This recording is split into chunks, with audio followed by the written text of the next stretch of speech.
So we're going to kick it off with the future of health in the era of obesity treatments, moderated by Nina Kjellson, who is general partner at Canaan and also an FNIH board member. Thank you, Nina.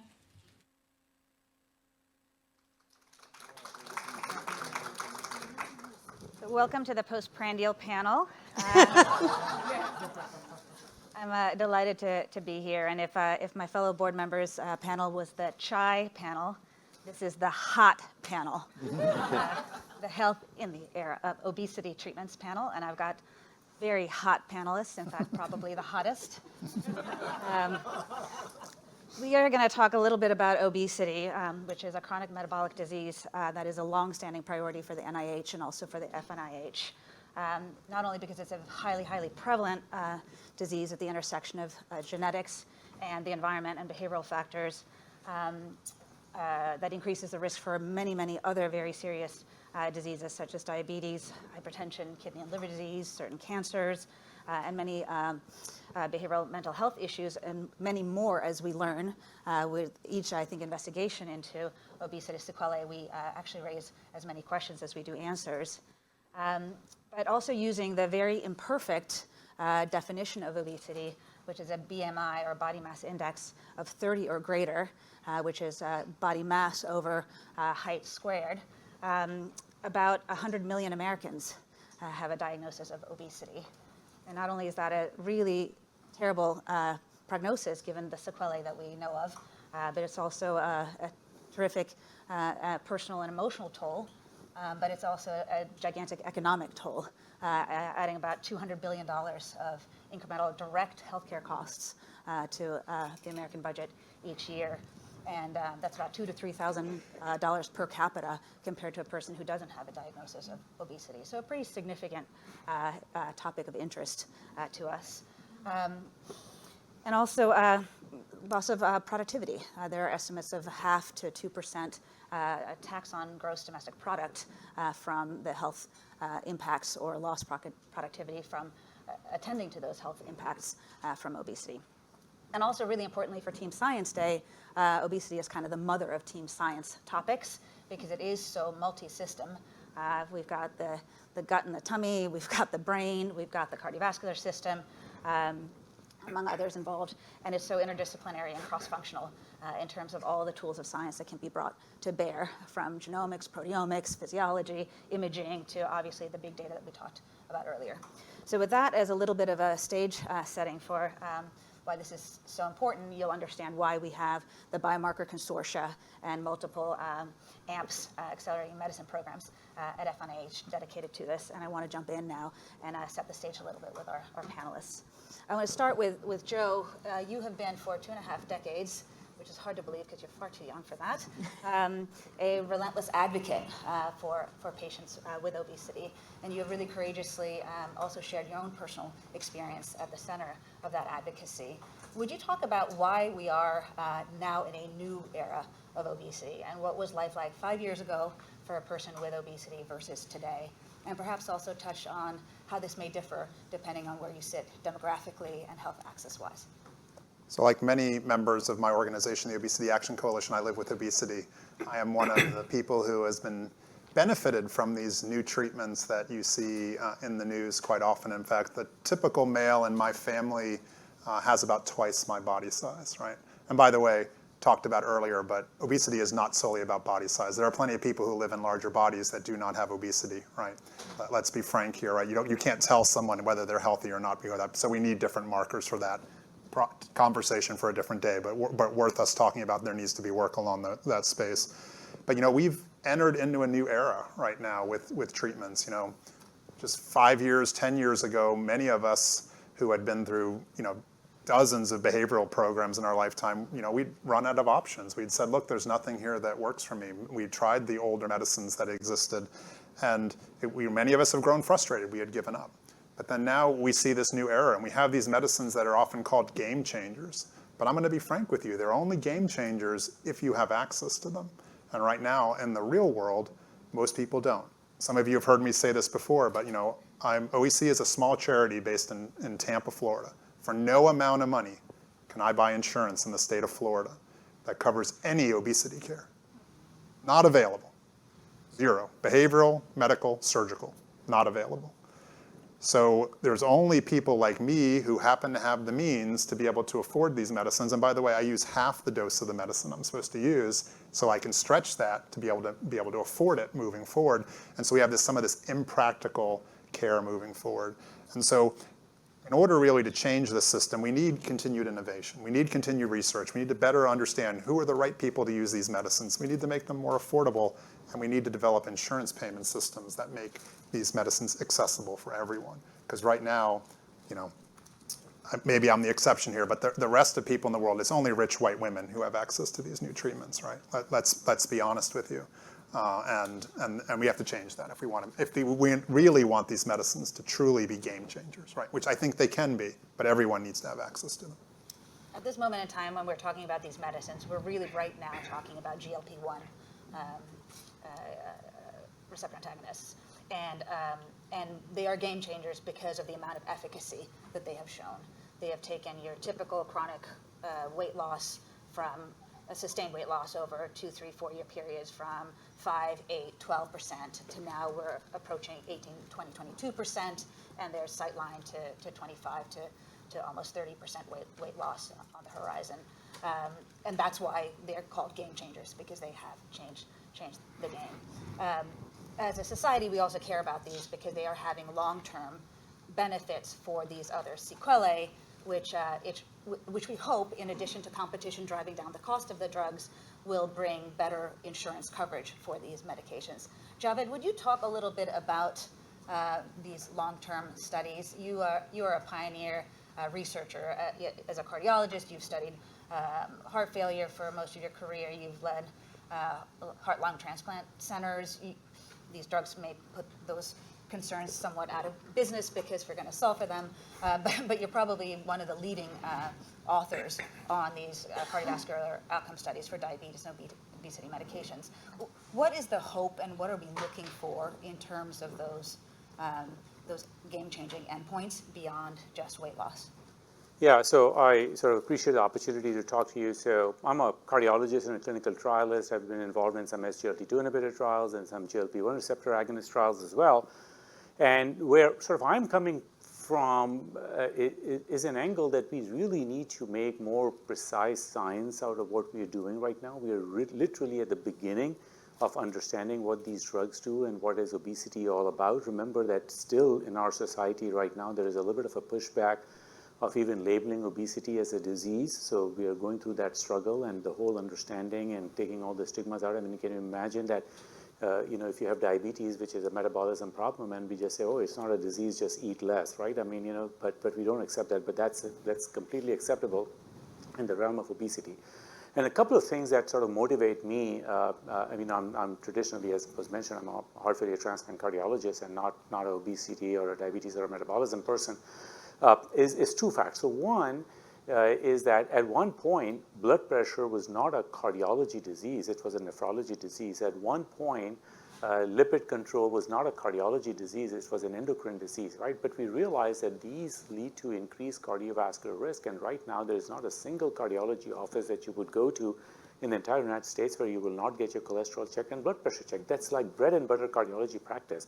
So one thing is, with the way the data are approaching with GLP-1 receptor agonists, that patients with diabetes, without diabetes, who have history of cardiovascular disease, heart failure, you're talking about reduction in the risk of dying and strokes and heart attacks and heart failure hospitalizations and all that kind of stuff, that this to me is really now becoming a cardiovascular risk factors, and cardiology community should start thinking about obesity just like we think about high blood pressure or high cholesterol.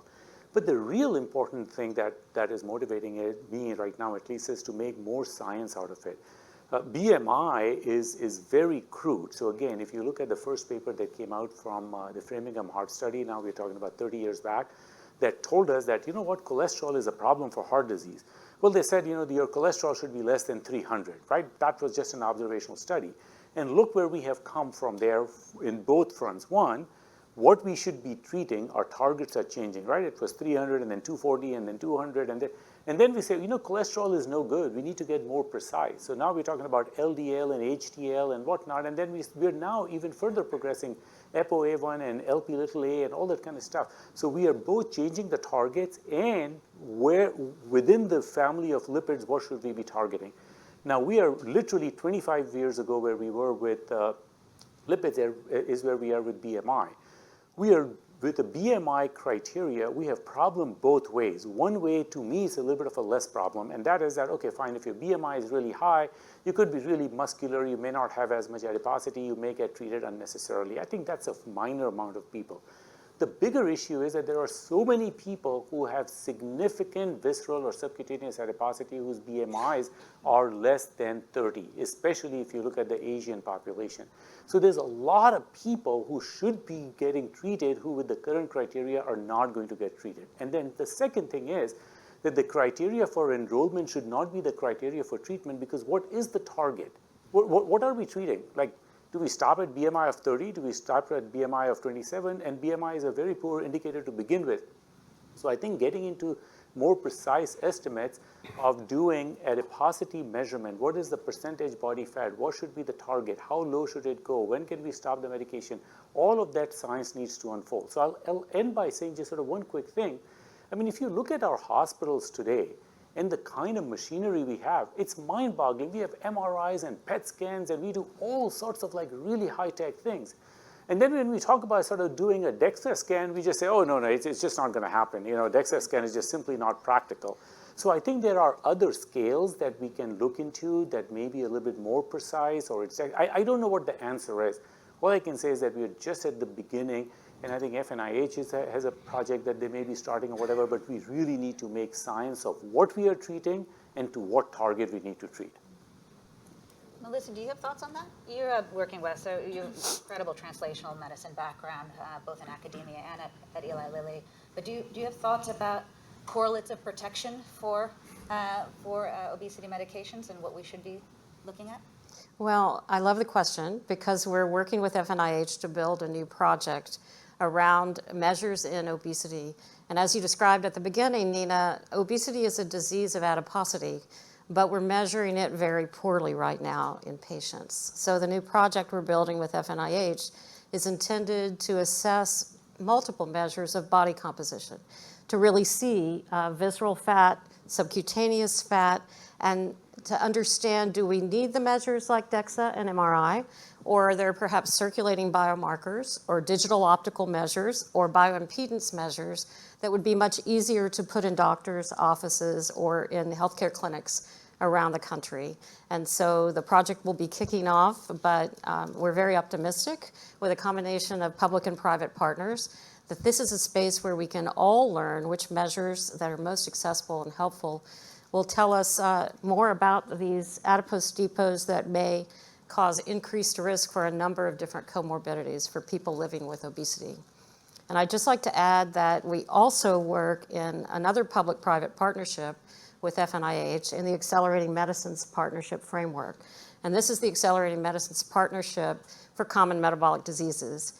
And so we started this project a few years ago with the recognition that although we had done many years of research together in type 2 diabetes and the genetic signals associated with a number of clinical traits related to metabolic disease, that for patients living with metabolic diseases, although they might see many different physicians, an endocrinologist or a cardiologist, that in fact their life journey was that they were at risk for multiple common metabolic diseases.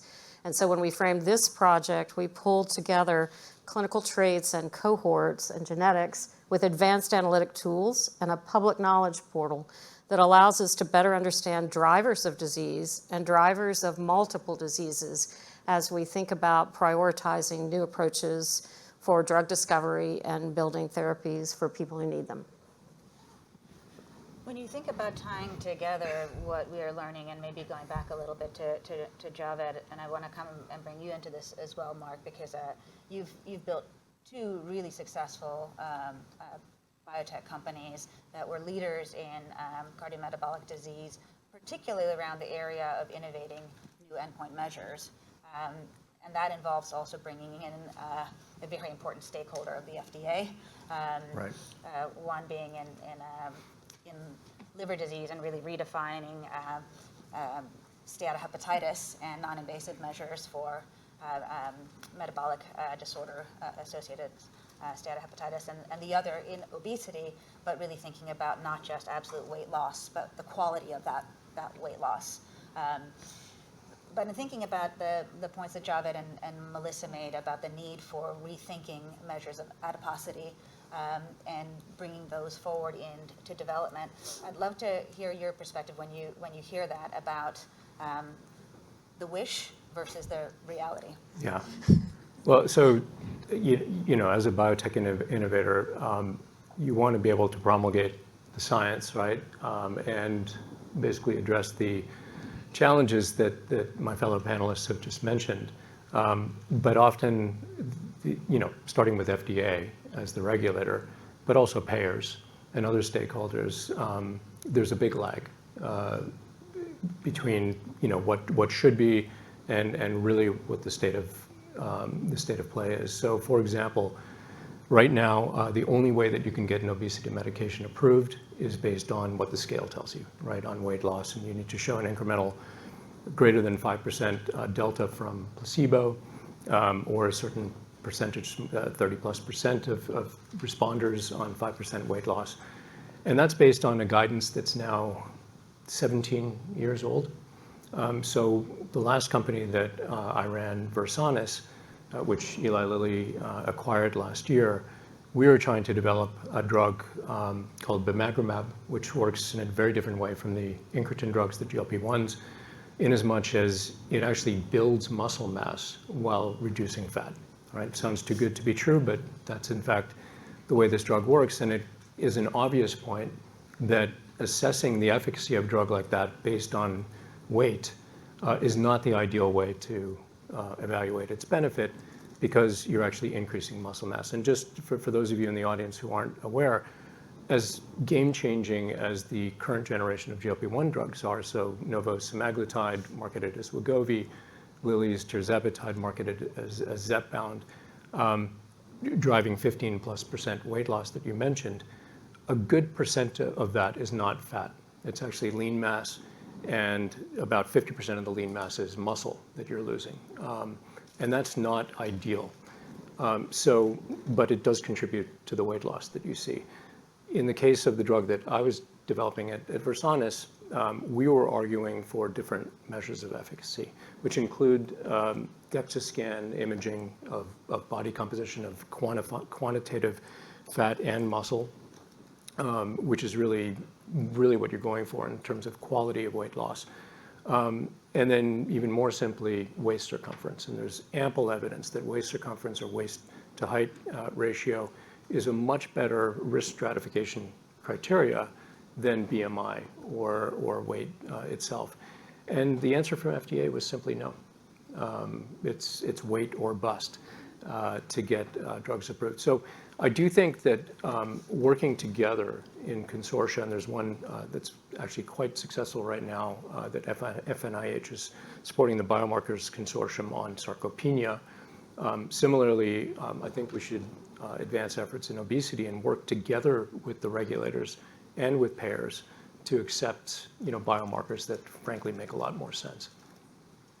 Javed, do you happen to know why the U.S. actuarial community embraced BMI versus weight circumference? Japan, for example, seems to have embraced waist circumference and to deploy that to re-underwrite employers.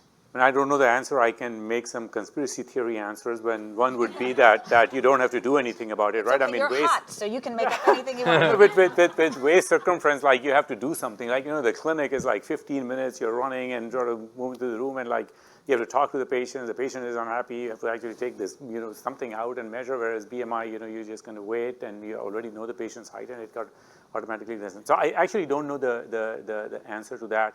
I would say though, that moving from BMI to waist circumference will be a step up, but will be somewhat of a small step up. It is going from a really crude measure to a less crude measure, but I think we can probably do a whole lot better science actually going after adiposity, whether it's imaging or whether it's a biomarker. But I would think that it's largely because of the ease. In problem solving together about the sort of biomarker wish list, I'd love for you, Melissa, to talk a little bit about biomarkers from a mechanistic perspective and thinking about as we're evolving our understanding of the pathophysiology of obesity and getting to root cause, but also endpoints that are measurable in a translational way rather soon that might be predictors of long-term benefit, as well as, Javed, for you to think about outcomes that really matter and predict the longer-term benefits so that patients like Joe can really have the true long-term benefits. But also, Joe, I'd like to hear from you. What are the things that matter to you? What are things that feed back into your adherence to, for example, an injectable medication? Not everybody loves to inject. What are the feed forwards that have changed your life other than just body weight in being on them? So maybe we'll start with you, and then I'd love for Melissa and then Javed to. As we think about these markers of what patients want and need in a treatment, and I think we have to ask those questions. But I will tell you that the thing that's not, and it's starting to be talked about, but when we think about how these new medicines work, especially the GLP-1 and the GLP-1 combinations, from the patient perspective is what is described by the patient community as they calm food noise. And so the example I will give is I was here about 6 months ago. I did a panel just like this for the Financial Times, right? And I was group, beautiful scientists, everything, great panel. But I was walking my 14 blocks to the meeting. And first of all, during those 14 blocks, I realized this is one of the most peaceful walks I've ever been on. And I'm in the middle of New York City with the craziness, right? But why was it peaceful? Well, first of all, my knees didn't hurt anymore because of my recent experience and weight loss, right, which was the main reason I have very bad knee osteoarthritis that I sought treatment for my obesity. The second was, even though I was passing amazing restaurant and every food you can ever imagine, I wasn't thinking about my favorite meals at all those restaurants anymore. And I walked 14 blocks in peace.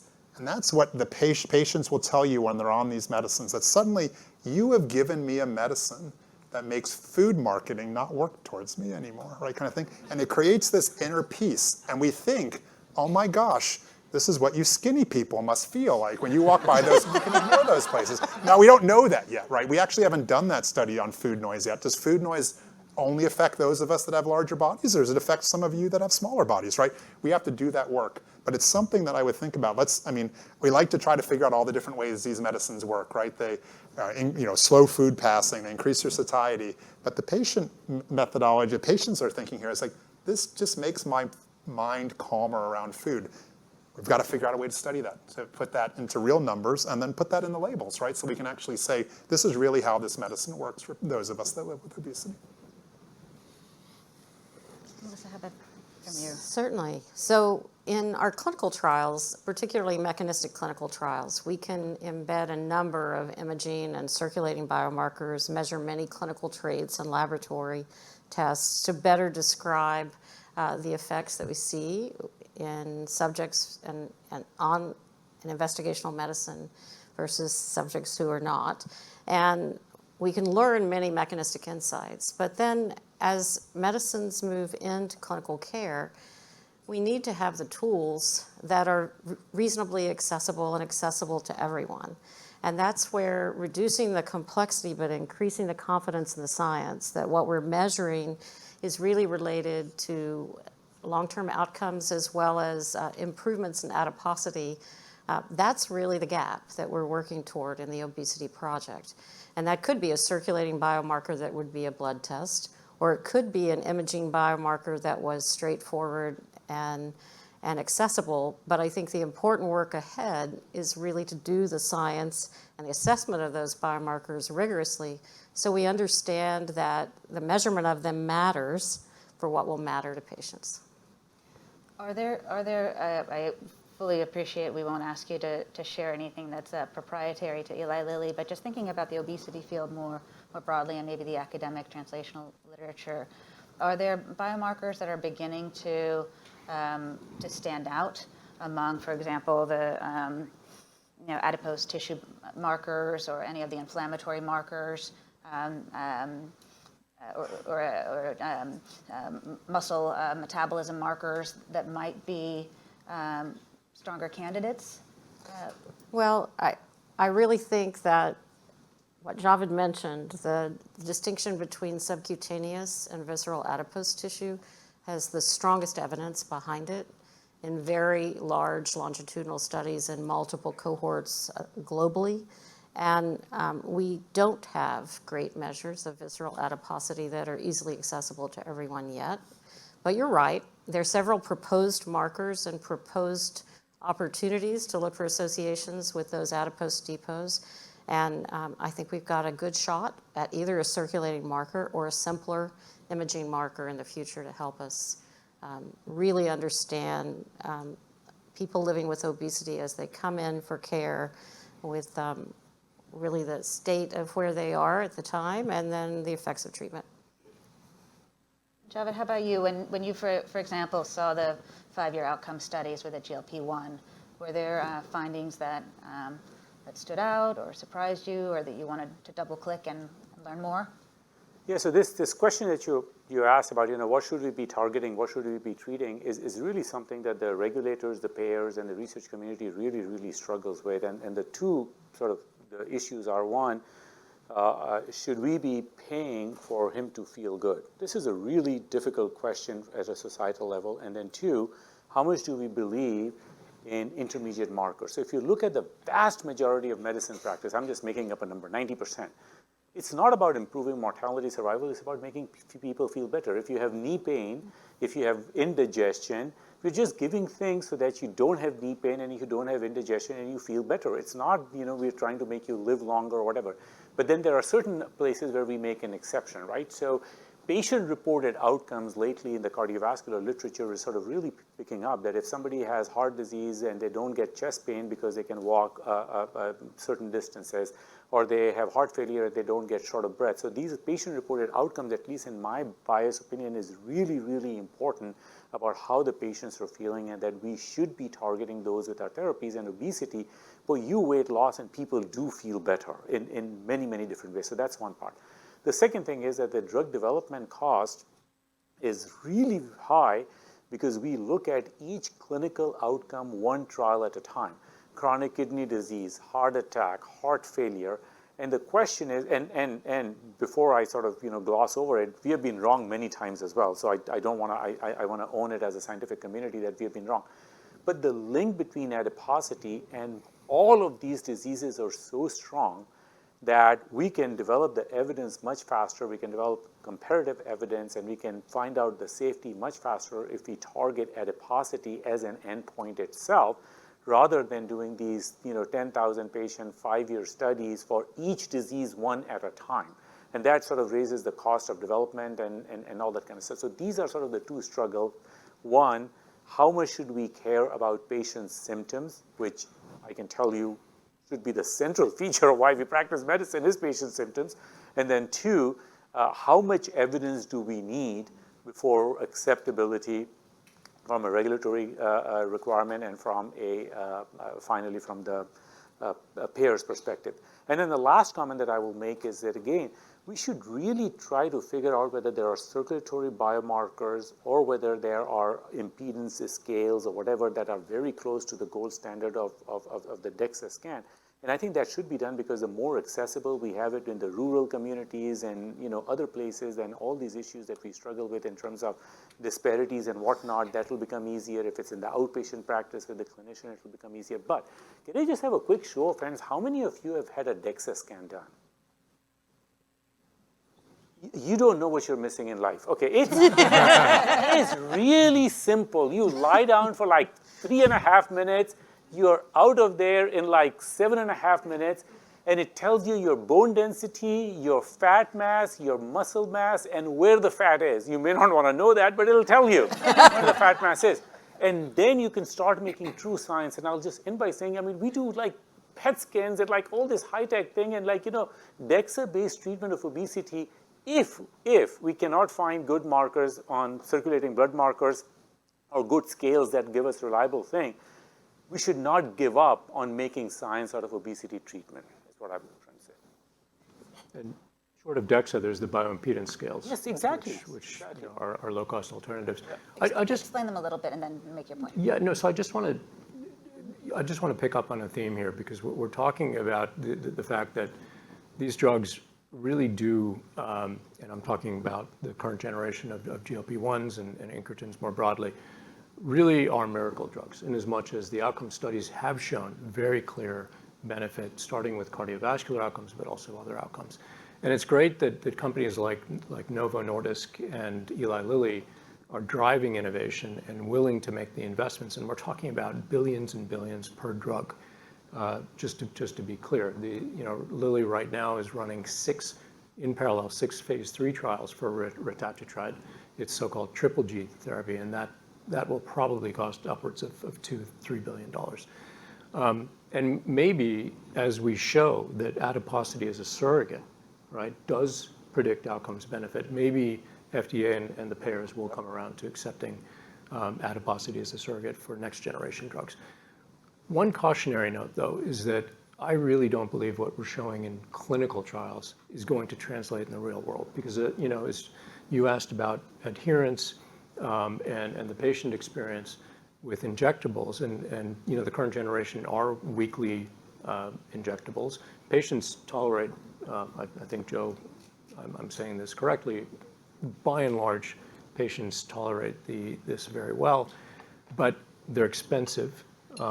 And in the United States, at least, based on the latest claims data, at least 2/3 of patients within a year of getting a script for one of these drugs has discontinued taking it. When you discontinue it, by and large, the vast majority of patients get that food noise back. They become ravenous. And Novo showed in one of its phase 3 trials that within 3 months, after an 18-month treatment phase and a plateaued weight loss of about 15%, within 3 months, the average patient regained 40% of the weight that they'd lost. Right? And now all of that is fat-driven. They're not regaining the muscle mass. So your body composition is worsening over time. And what we're going to see in the real world is people on and off these treatments, and they're yo-yo over time and steadily experience poorer and poorer body composition. So this is a real issue, and I don't think you're going to recapitulate the outcomes benefit, therefore, in the broader population with obesity. So for those of us thinking about next generation treatments and how to drive innovation, it's got to be about convenience, access, and affordability, right? And long-term maintenance. And I tell companies, a lot of people call me with ideas for drugs that they can develop. And I tell them to think really hard about what we call the TPP, the target product profile of their drug, and where the puck is heading 5-10 years from now. And if they can't be confident, as an example, that they can manufacture whatever they're trying to innovate for maybe maximum $500 a year, don't bother, because you're just not going to have a commercially viable product. I think that's such a great point, Mark, and I was going to ask you to come to this, and we'll actually ask you to expand. But we focus very much, both Mark and I spend a lot of time on the sort of venture side, early stage innovation side, and we focus a lot on the bench to bed side. How do we translate scientific innovation into entrepreneurship and ultimately to product? But a lot of innovation comes from the consumer, from the patient, from the provider, from the payer, from FDA, from competitors, because you have to continue to have that feedback into the innovation system. And I think the things that we're learning about the first generation medications, why people discontinue. Some are discontinuing for cost, for sure. Some are discontinuing even because that quieting of the food noise is one thing, but losing your social engagement with others around food is also a challenge. So there can be an element to that. There's attempts at intermittent, half a dose, every other month dose, and so forth. So there is a huge amount of need for lowering the cost, lowering the convenience, combinability. So maybe what I'll ask you to comment on next is, a recent count, there's some 80 clinical stage trials with obesity treatments currently from some 50 or 60 just companies. There's surely academic trials as well. So a lot of momentum.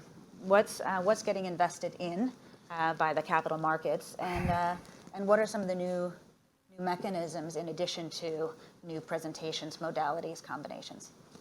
Yeah, I mean, it's a feeding frenzy right now. There are billions and billions of dollars from venture capital. I want to note that that's the first food-related pun. So noted. Going in, and most of that investment, most of the trials are incretin drugs, right? So these GLP-1s or duals that target also another receptor called GIP, or I mentioned triple G glucagon.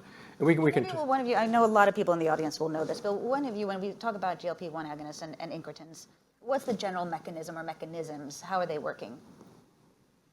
Anyone? Melissa's best suited. Sure. So incretins are natural hormones that we all have. And how they work is that when you ingest food, and that goes into your gastrointestinal system, and you start to secrete these hormones, then they are able to be secreted from the gastrointestinal tract in response to oral intake, and then they move to their target tissues or cells. So they originally were named because they stimulate glucose-dependent insulin secretion from the pancreas to help lower the glucose. But what we've learned over the years is that many of these hormones have actions in multiple tissues or cells across the body. And what's fascinating is that most of the effect that you see, the anorexigenic effect, is centrally mediated. So these drugs are acting in the brain. So it literally is true that they quiet that food noise in the brain. Yeah, so one of the most conserved traits in animal kingdom is hunger, right? So for instance, the animal kingdom for like, I don't know, 1 billion years reproduced asexually, right? So that was no problem. We just kept on propagating. But hunger is very, very conserved. So if you look at the caloric loss that we get by glucose excretion in the urine with SGLT2 inhibitors is way more than the weight loss we actually see with SGLT2 inhibitors. Why? Because as we are losing calories, we're getting hungry, man. We're going to replace those calories, right? So you don't have as much weight loss.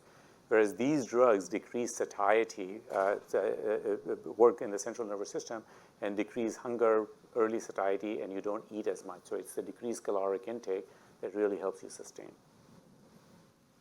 I think it's important as we talk about all these mechanisms to remember that not all of us eat solely to nourish our bodies, right? And that might be what's missing in some of these conversations, and we see some of the widespread use of these, especially with compounded products and maybe illegitimate products around this space, that, and then the area for concern, right? So you need to be under a provider's care as you're using these products. And by the way, it's okay when you're under a provider's care if they say you need to seek some mental health care around this as well, because many of us, again, we eat for comfort, we eat in social situations, we eat to deal with past adverse events, we eat for lots of other reasons. And I think this is my caution in this space. These truly are game changers, and I think, but what we need to do is wrap around comprehensive care for people. These are not something we're just going to put in the water, right? We have to look at the old bariatric surgery data, right? The bariatric surgery data. Bariatric surgery does amazing things for people. It improves their health in just about every other way. Guess what? Bariatric surgery patients harm themselves at 4 times the rate of people who don't have bariatric surgery. Why is that? Because food was probably a comfort source before that's no longer there. There's a chance that these medicines will have that same effect. I don't think they cause people to harm themselves, cause suicide, but is it the effect around them, the experience of eating that and what that plays in our culture that is. And so I think that's the caution I offer, right? These need to, and I believe strongly, these need to be widely covered. They need to be covered in comprehensive centers that actually take care of the whole person, right? That you look at me just, again, beyond weight loss, beyond just cardiometabolic benefits. We have to look at the mental health benefits of this as well. And I think they'll be there, but people are going to need support in that. That brings me to the question, or maybe the comment also, that in the long term, we also don't know entirely what addressing or modulating one of the pleasure-seeking centers of the human brain might also do, in terms of not just failure to address some of the potential behavioral health components, but could we be inducing some things as well with long-term address. But back to Mark and other mechanisms that are being pursued that you've seen a lot. What are some things that you're excited about? Well, I'll start with the mechanism that I was pursuing at Versanis. Bimagrumab is an activin type 2 receptor antagonist.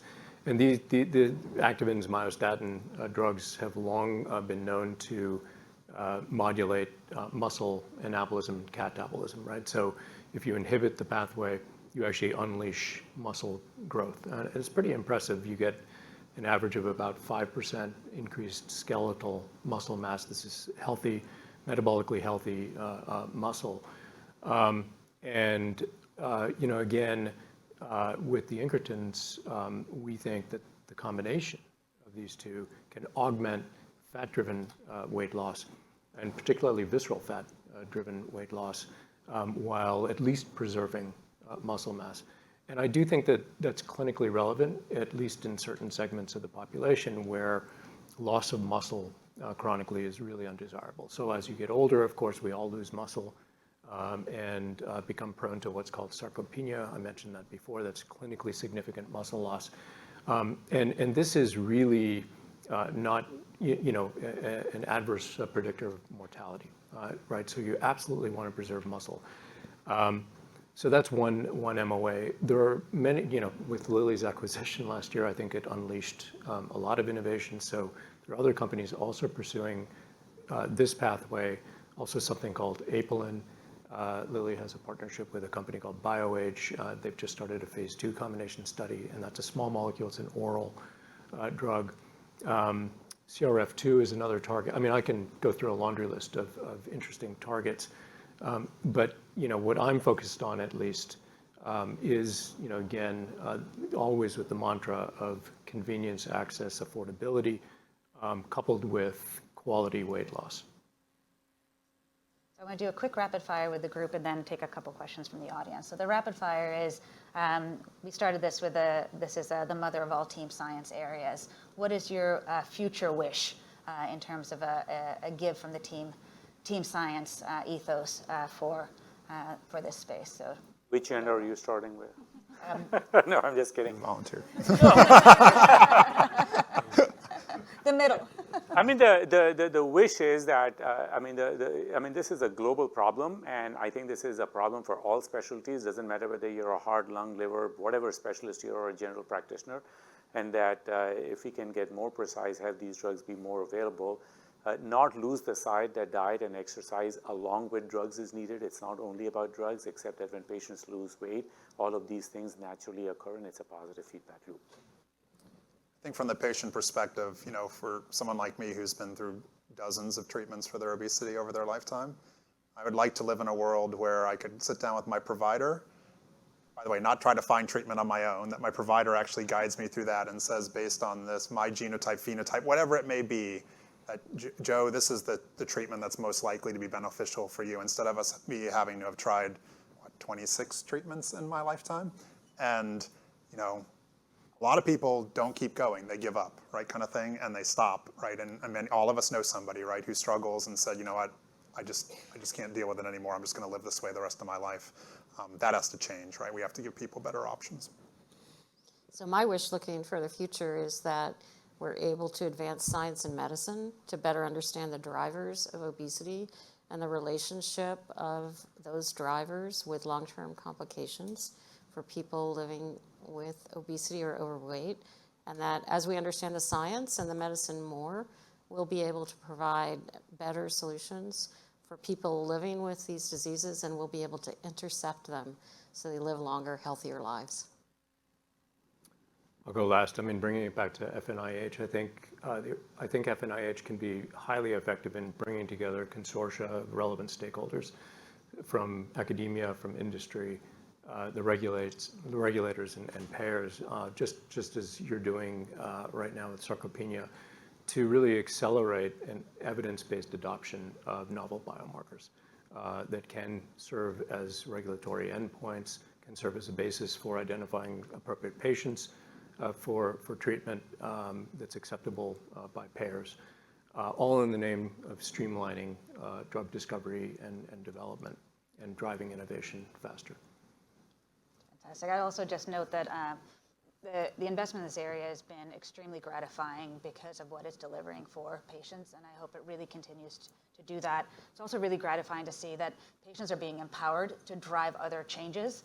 The pressure that the patients who have lost weight on these drugs is exerting on the consumer markets, on the processed food market, and on alcohol markets is terrific. And we might finally see some changes in those industries to accommodate healthier living for all. So one question from the audience before we close.